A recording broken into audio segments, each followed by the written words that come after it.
నమస్తే అన్న, అందరికీ నమస్కారం.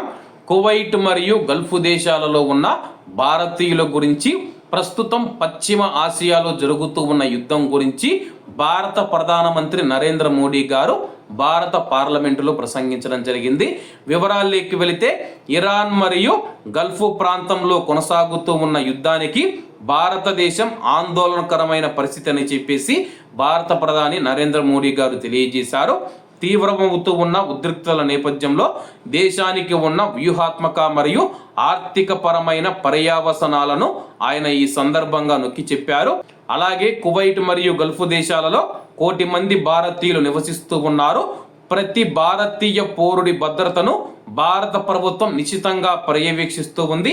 అవసరమైతే వారిని సురక్షితమైన ప్రాంతాలకు తరలించేందుకు అత్యవసర పరిస్థితులకు సంబంధించి ప్రణాళికలు సిద్ధంగా ఉన్నాయని చెప్పేసి నరేంద్ర మోడీ గారు తెలియజేశారు.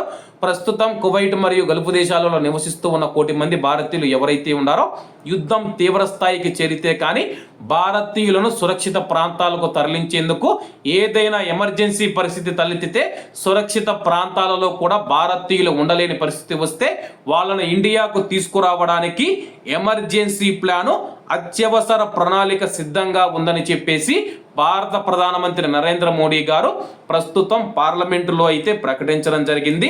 హార్ముజ్ జలసంధి గుండా ప్రతిరోజు సుమారు 2 కోట్ల బ్యారెళ్ల ముడి చమురు రవాణా అవుతూ ఉందని చెప్పేసి, అందులో భారతదేశానికి సంబంధించి 13 లక్షల బ్యారెళ్ల చమురు కువైట్ నుంచి, గల్ఫ్ దేశాల నుంచి ఇండియాకు వస్తూ ఉందని చెప్పేసి, ఏది ఏమైనా సరే కానీ భారతీయుల రక్షణ మాకు ముఖ్యమని చెప్పేసి, అవసరం అనుకుంటే వాళ్ళను అత్యవసర ప్లాన్ను యాక్టివేట్ చేసి వాళ్ళని ఇండియాకు కూడా తీసుకుని వస్తాము. కువైట్ మరియు గల్ఫ్ దేశాలలోని భారతీయులు ఎవరూ భయపడవలసిన అవసరం లేదు, మీకు అండగా భారత ప్రభుత్వం ఉందని చెప్పేసి భారత ప్రధానమంత్రి నరేంద్ర మోడీ గారు తెలియజేశారు. కాబట్టి కువైట్ మరియు గల్ఫ్ దేశాల్లోని భారతీయులు ఎవరూ భయపడవలసిన అవసరం లేదని చెప్పి తెలియజేస్తూ, అందరూ బాగుండాలి, అందులో మనం ఉండాలి. అందరికీ నమస్తే అన్న, జై హింద్.